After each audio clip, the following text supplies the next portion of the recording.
अब क्योंकि केंद्रीय मंत्री नितिन गडकरी वहां पर पहुंचे हैं, उनसे जोड़कर उन्होंने जिस संबोधन को भी दिया, आप सुन रहे हैं, आप देख भी रहे हैं तस्वीरों के जरिए। राजस्थान की उप मुख्यमंत्री दिया कुमारी भी वहां पर मौजूद हैं। नितिन गडकरी जिन्हें भारत की कनेक्टिविटी के लिए और जिस तरह की व्यवस्थाएं, और अब से कुछ ही क्षणों में उनका भी संबोधन होगा।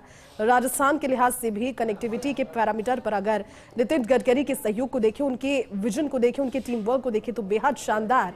और एक शहर से दूसरे शहर की दूरी को सड़कों के जाल के जरिए, उस सोच के जरिए जिस तरह से नितिन गडकरी ने डिजाइन किया है अपनी टीम के साथ बखूबी, इस मंत्रालय में उनकी जगह संभवतः इस बार भी कैबिनेट में किसी और को नहीं मिली और इस तरह का फेस किसी का नहीं था।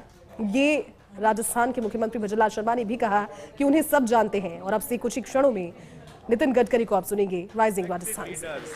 And it is my honor to invite you on the stage. आदरणीय उप मुख्यमंत्री दिया कुमारी जी, आदरणीय योगाराम जी, उपस्थित सभी सम्माननीय मंत्रीगण, हमारे एनएचए के चेयरमैन, सेक्रेटरी और सभी सम्माननीय अतिथिगण और उपस्थित भाइयों,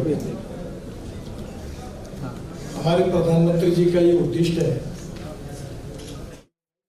सम्माननीय मंत्रीगण, हमारे एनएचए के चेयरमैन, पीडब्ल्यूडी के सेक्रेटरी और सभी सम्माननीय अतिथिगण और उपस्थित भाई और बहनों,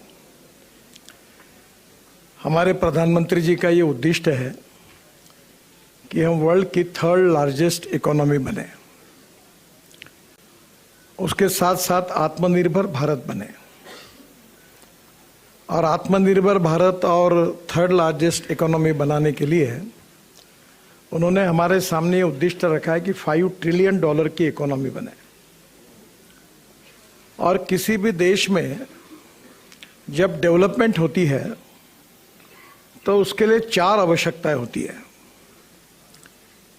4 इंपॉर्टेंट ऐसी चीजें हैं ये कि इसके तरफ ध्यान नहीं दिया जाएगा तो राज्य और देश का विकास नहीं हो सकता।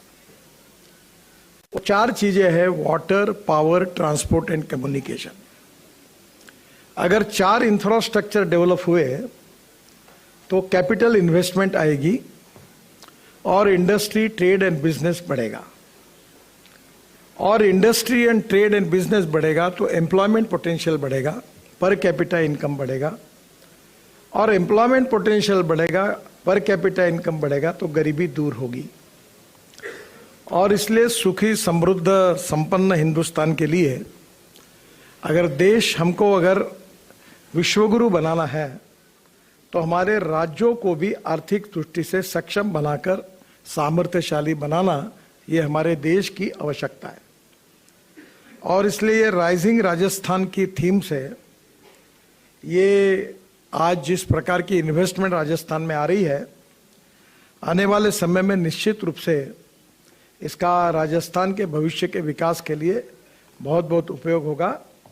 और मैं विशेष रूप से आदरणीय मुख्यमंत्री जी को, मंत्रीगण को और राजस्थान की सरकार को ये उद्देश्य उनको हासिल करना है, उसमें भारत सरकार आपके साथ में पूरी तरह से है और मेरा डिपार्टमेंट आपको इसमें पूरी मदद करेगा, ऐसा विश्वास मैं उनको देना चाहता हूँ।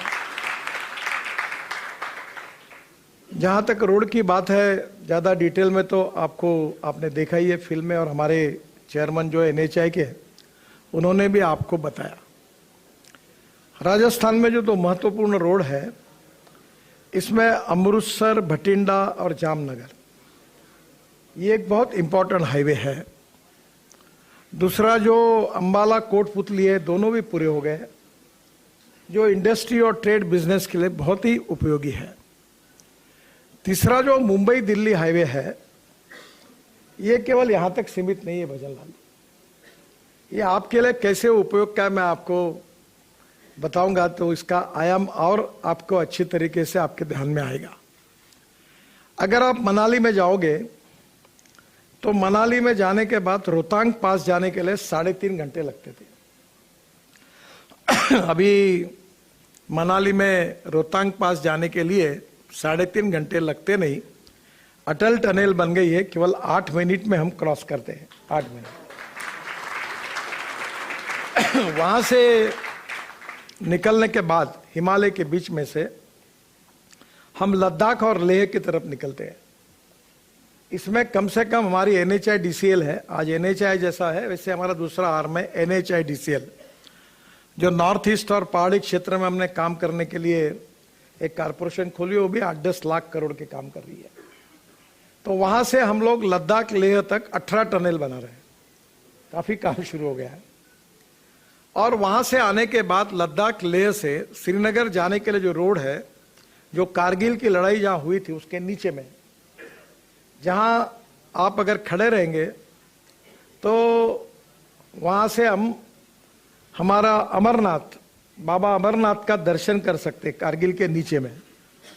और वहां हम आशिया की सबसे बड़ी टनल बना रहे जोजिला, और जिसका 75% काम पूरा हुआ। और जो टनल की एस्टिमेटेड कॉस्ट 12,000 करोड़ थी, वो 75% पूरी हुई, वो केवल हमने 5,600 करोड़ में पूरी कर ली। इतना उसमें सेविंग है। ये टनल से निकलने के बाद झेडमोर टनल लगती है, जहां अभी आतंकवादियों ने हमला किया था हमारे कैंप पर, वो टनल पूरी हुई है। और अब प्रधानमंत्री जी को हमने डेट मांगी है, तो वहां से झेडमोर टनल से बाहर निकलने के बाद फिर हम आएंगे श्रीनगर।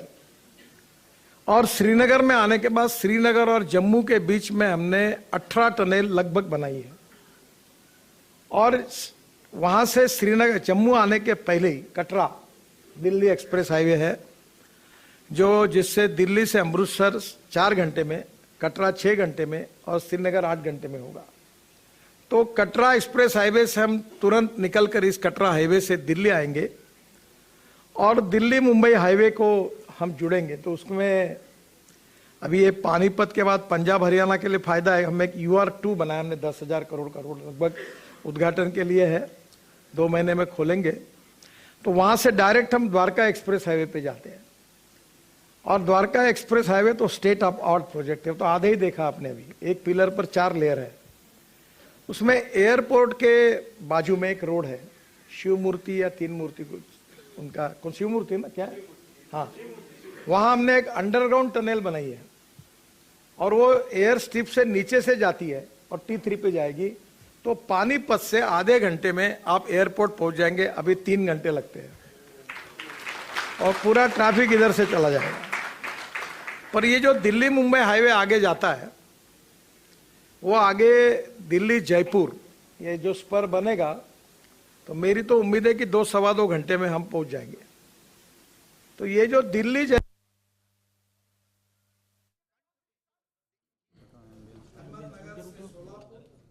सोलापुर से कर्नूल और कर्नूल से चेन्नई, बेंगलोर, कन्याकुमारी, हैदराबाद, त्रिवेंद्रम, कोची, पूरे साउथ।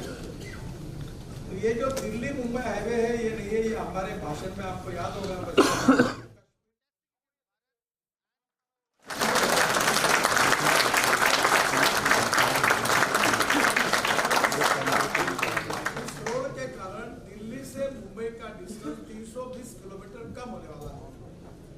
और आप जब जयपुर से इस रोड पर लगेंगे तो आप कन्याकुमारी जाएंगे, आप हैदराबाद जाएंगे, आप बेंगलोर जाएंगे, आप मैंगलोर जाएंगे, आप चेन्नई जाएंगे, त्रिवेंद्रम जाएंगे।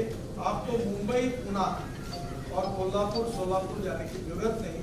डायरेक्ट आपका माल उधर, डायरेक्ट राजस्थान का माल डायरेक्ट चेन्नई पहुंचेगा। और 320 किलोमीटर डिस्टेंस का माल। मुझे लगता है कि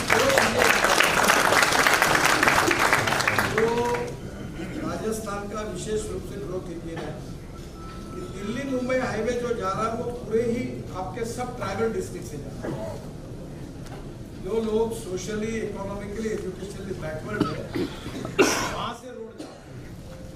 और मैं जब मुंबई में मंत्री था, तो ऐसे ही मुझे एक ने American president John F Kennedy, इनकी बात मुझे उसने बताई, तो मुझे तब से मैंने वो अपने इंस्पायरेशन में रखी। जॉन एफ केनेडी ने कहा था कि American roads are not because America is rich, but America is rich because American roads are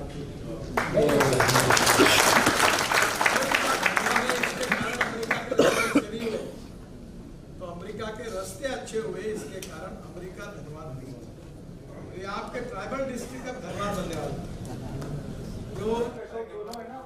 तो देखिए, नितिन गडकरी को आप सुन रहे हैं क्योंकि राइजिंग राजस्थान के सेशन को संबोधित कर रहे हैं और खासतौर पर राजस्थान को लेकर जो भावी योजनाएं हैं, जो किया हुआ कार्य है, बात भले ही वो कनेक्टिविटी की कर रहे हों, भारतमाला परियोजना की कर रहे हों, लेकिन पूरे देश भर में सड़कों की कनेक्टिविटी और सड़कों का जो जाल उनके कार्यकाल के दौरान, उनका बीता कार्यकाल भी हमने देखा, इस बार भी लगातार इस चीज को लेकर काम जारी है। और राजस्थान को लेकर के खास तौर पर क्या निवेश इस सेक्टर में भी हो सकते हैं, क्योंकि कनेक्टिविटी अगर आसान होगी, क्विक होगी, इजी होगी, फीजिबल होगी, तो निवेश करने वालों को भी और जो उद्योग हैं उनसे जोड़कर भी अगर इसे देखा जाए तो बहुत कम समय में ज्यादा मुनाफा हासिल किया जा सकता है। एक अच्छी कनेक्टिविटी टूरिज्म को प्रमोट करती है, टूरिज्म बूस्ट करती है, अच्छी कनेक्टिविटी एक्सेस भी देती है प्रदेश के उन विकास के आयामों को जिसको लेकर के जरूरत सिर्फ इस बात की है कि एक अच्छी योजना बनी। और नितिन गडकरी बतौर मंत्री पूरे देश भर में, खासतौर में राजस्थान में भी जिन सड़क परियोजनाओं का जिक्र यहाँ पर कर रहे हैं, वो सीधे तौर पर